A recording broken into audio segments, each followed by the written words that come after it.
Dodge City and in the territory on west, there's just one way to handle the killers and the spoilers, and that's with a U.S. Marshal and the smell of Gunsmoke.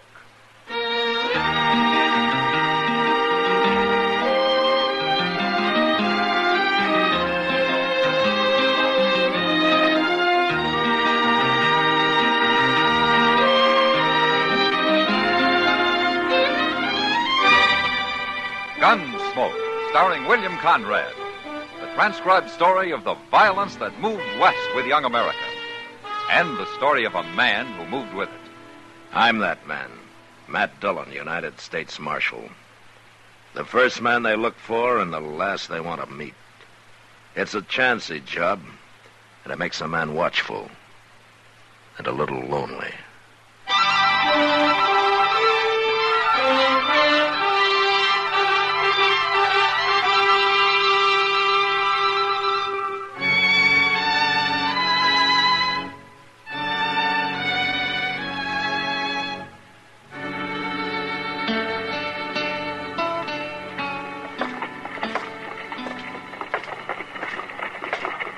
Hello, Kitty. Matt, you scared me. You were concentrating mighty hard on something in that window. Mr. Jonas has some new ladies' shoes on display. You see them? Oh, yeah. Those narrow, square-toed ones, Matt.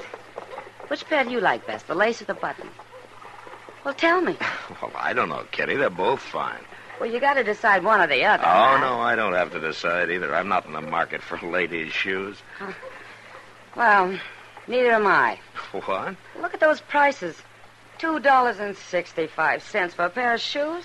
Did you ever hear of such a thing? Kitty, I only stopped to say hello, not to argue about ladies' shoes. Well, I still think somebody ought to complain to Mr. Jonas. Well, it's not my job. I got enough trouble as it is.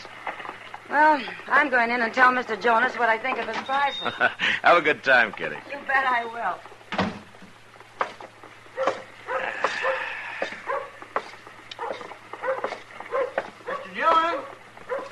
Mr. Dillon? Hello, Chester.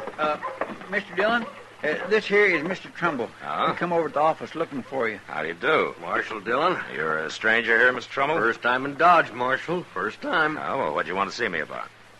I want a badge, Marshal. I want you to make me a deputy. A deputy? Now, you look here, Mr. Never mind, Chester. Good. What do you want to be a deputy for, Mr. Trumbull? Well, I'm leading a party of immigrants up onto the South Fork of the Pawnee. Oh? I thought you were new to this part of the country. Well, I've got maps, Marshal. Good maps. Furnished me by the Santa Fe Railroad. You work for the railroad? No, sir. I work for these immigrants. It's like this, Marshal. I got some 10 families together, and I arranged to buy 5 sections of railroad land for them, about 30 miles northeast of here. I made all the legal arrangements, and I'm guiding them in. I see.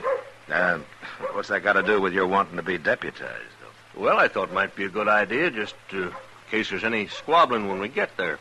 You know, over who gets which land, that sort of thing. Uh-huh. Most parties draw straws before they ever see the land, Mr. Trumbull. Haven't yours? Well, yes. Sure, of course. Oh, then why should there be any trouble? Well, one of the men's having a little wife trouble, Marshal. You know how it is. Well, maybe I better ride out with you, then. No, that won't be necessary. Everything will probably work out fine. Yeah, sure. Where are these pilgrims of yours? Well, we're in camp down by the Arkansas. We're pulling out in the morning. Well, I thank you anyway, Marshal. Goodbye, Chester. Bye. Well, that man sure has got a lot of gall. Yeah, he's some confused, Chester. How do you mean? He can't seem to decide if there's going to be any trouble or not. Yeah, maybe we can find out for him. Come on.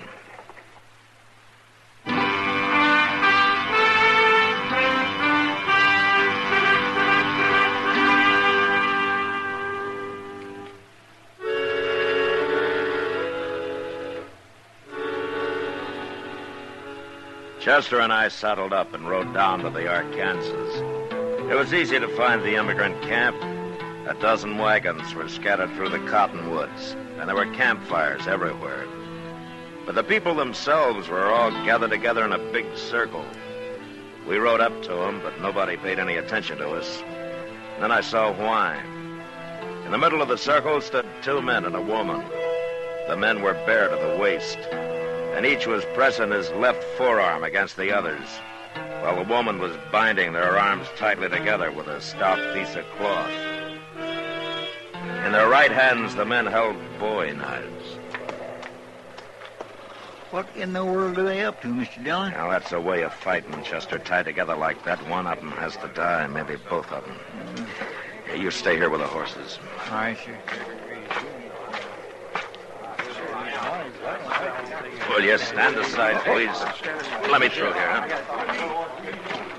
Make that knot tight, Sigmund. Do you have to go through with this?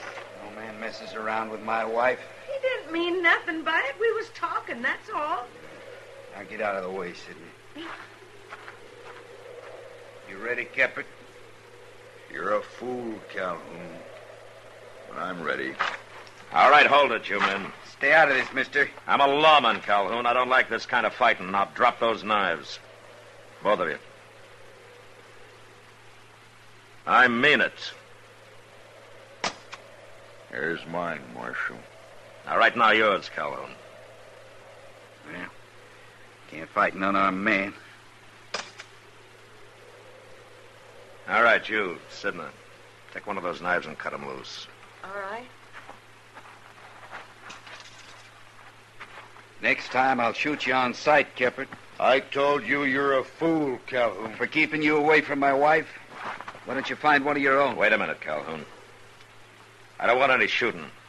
Now, I'm warning you. 30 miles isn't far from Dodge, and I'll come take you both back to jail if I hear any more about this. Now, you get back to your own wagons. All of you get back to your wagons. The party's over. Chester. Chester. Yeah, now where did he go to? Chester! Yes, sir, I'm coming, Mr. Dillon. Oh, where have you been? Nowheres? Nowheres, huh? Well, I was only talking to a fellow over there. Huh? Now, that's Trumbull. Yes, sir. What were you talking to him about? Nothing. I was just finishing a little talk we started the other day. It wasn't nothing important. Oh? Now, you hiding something, Chester? Why, what would I be hiding? I don't know. But I guess you'll tell me when you want to. Yes, sir. All right, let's get back to Dodge.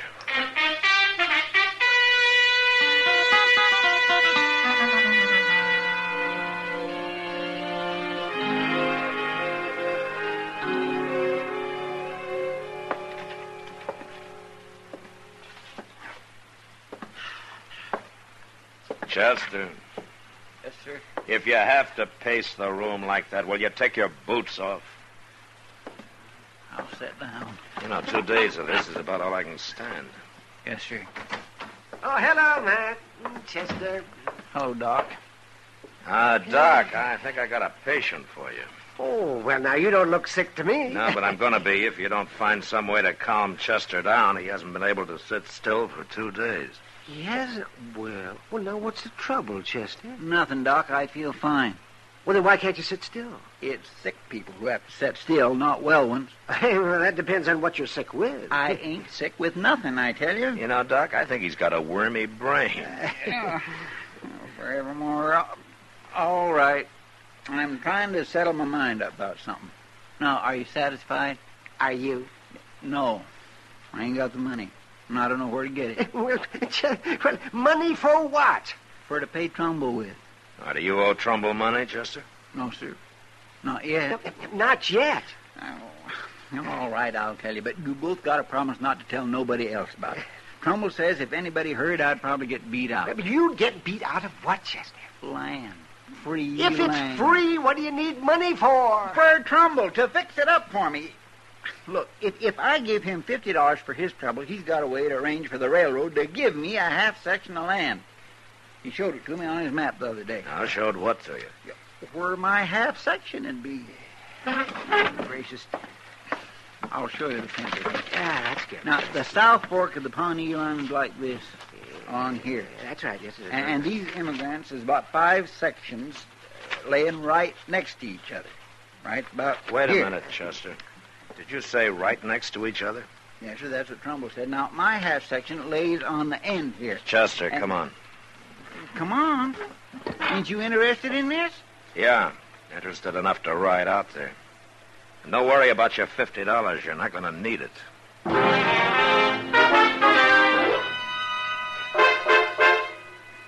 It was just after sunset when we hit the South Fork of the Pawnee, and a half hour later we spotted the first immigrant wagon. A man was working nearby trying to shape the foundation for a cabin from some red cedar he'd snaked up from the river. We got down and walked over to him. It was Keppert, the man Calhoun was about to fight for chasing his wife. Hello, Marshal. Hello, Keppert. This is Chester Proudfoot. Glad to know you. Mr. Keppert. Well, what are you doing out here, Marshal? There ain't been no trouble. Yeah, Keppert, I'm afraid there has been. What do you mean? Hey, look yonder. That fella coming sure is in a hurry, ain't he? It's Calhoun. He's got a rifle. I better get mine. No, you stand where you are, But Keppert. he might shoot me. You saw what he was like? You'll have to shoot me first. Keppert! Well, now what's the trouble, Calhoun? I'm looking for my wife, Sidney. If she was here, you'd see her, wouldn't you? Maybe she's down by the river. You can look there, too, if you want. What's the marshal doing here? He was about to tell me. And then he can tell me, too. I came here to tell all of you, but I want to ask you something first. What? Do any of you have bills of sale from the railroad for this land you're on? No.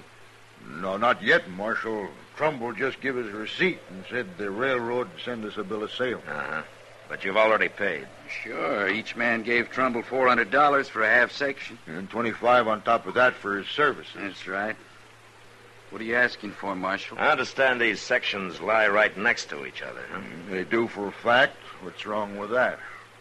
Well, I guess you don't know it, but when the government granted land to the railroad, it only granted alternate sections. Every other one. So the railroad couldn't sell sections lying right next to each other, could it? No. No, it couldn't. Maybe that's why Trumbull hasn't given you any bills of sale. There aren't any. He robbed us. Where is he now? I don't know. I ain't seen him since last night. Well, then I think we better start looking for him. Wait a minute. Yeah, what is it, Keppert? I got something to say. It's mostly to Calhoun. Oh, you two can settle your problems later. No, Marshal, we got to settle them right now. You'll see why. Now, listen to me, Calhoun. I ain't a man for much talking, especially about women. But the way things are, I got to say it. Say what? Your wife, Sidney. I never went near her. Never once. Now, that's a lie. No, it's the truth. I hate to tell you this, Calhoun, but it was her that come after me. What? I told her not to. I told her to stay away. I even said I'd show her up for what she is if I had to, but I didn't do it. Not till now, I didn't. What are you saying?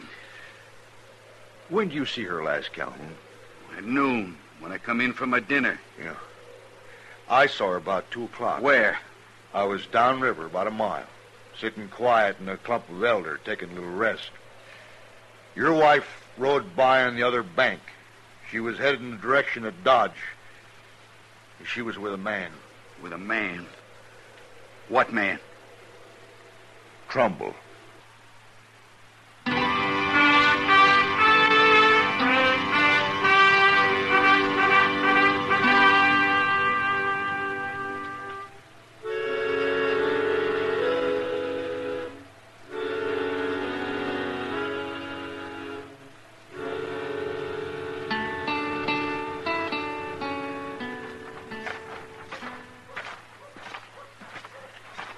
Train's still there, Mr. Dillon.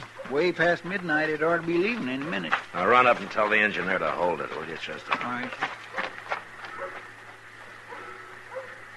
Marshal. Yeah. Look, coming out of the depot. It's Trumbull and my wife. Yeah. They don't see us. They ain't even looking this way. You let me take him, Marshal. No. He's rightfully No, mine. Calhoun. You might get excited and shoot him before he draws. I'll handle this. Now, you two stay back out of the light.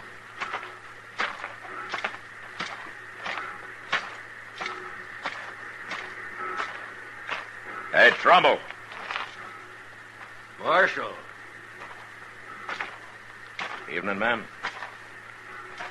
What do you want, Marshal? I want to talk to you. Don't have time. That train's about to leave. It's not going to leave. Anyway, you're not taking it. Oh. You're interfering because of Sidney here.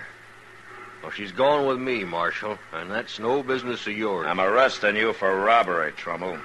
What? Give me your gun. No. I said give it to me. Get out of the way, Sidney.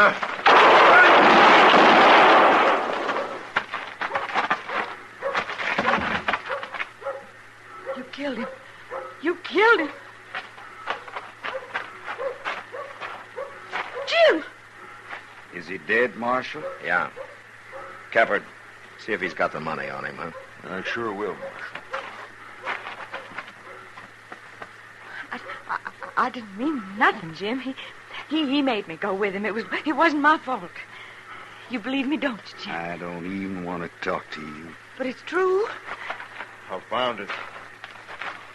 Here it is, Marshal. Yeah. Should be over $4,000 there. Good. We'll count it later and give it back to everybody. Marshal, Yeah, what, Calhoun? I'd like mine now. Yeah, all right.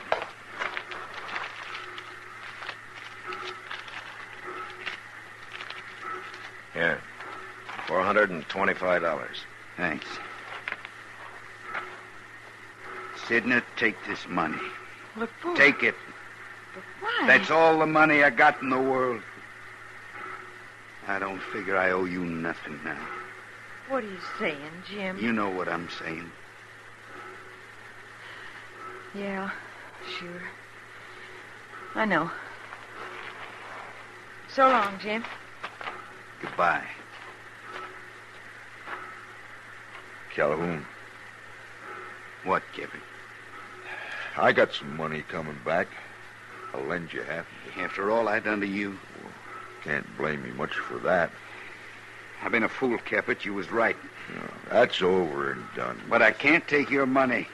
That wouldn't be right, now would it, Marshal? You can decide about that tomorrow, Calhoun. We'll ride out and bring those other people back into Dodge. What for? So they can file for government land at the land office here. Free land. Should have done that in the first place.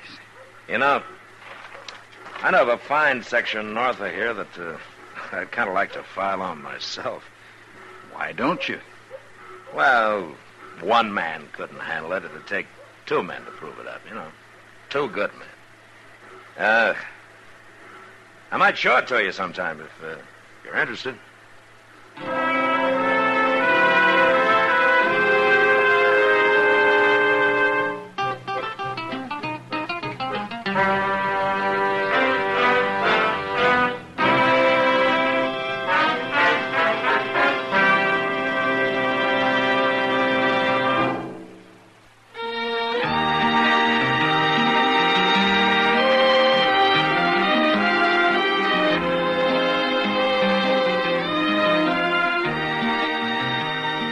Gunsmoke, produced and directed by Norman McDonald, stars William Conrad as Matt Dillon, U.S. Marshal. Our story was specially written for Gunsmoke by John Meston, with music composed and conducted by Rex Corey. Sound patterns by Tom Hanley and Bill James. Featured in the cast were Lawrence Dobkin, Vivi Janis, Vic Perrin, and John Daner. Harley Bear is Chester, Howard McNear is Doc, and Georgia Ellis is Kitty.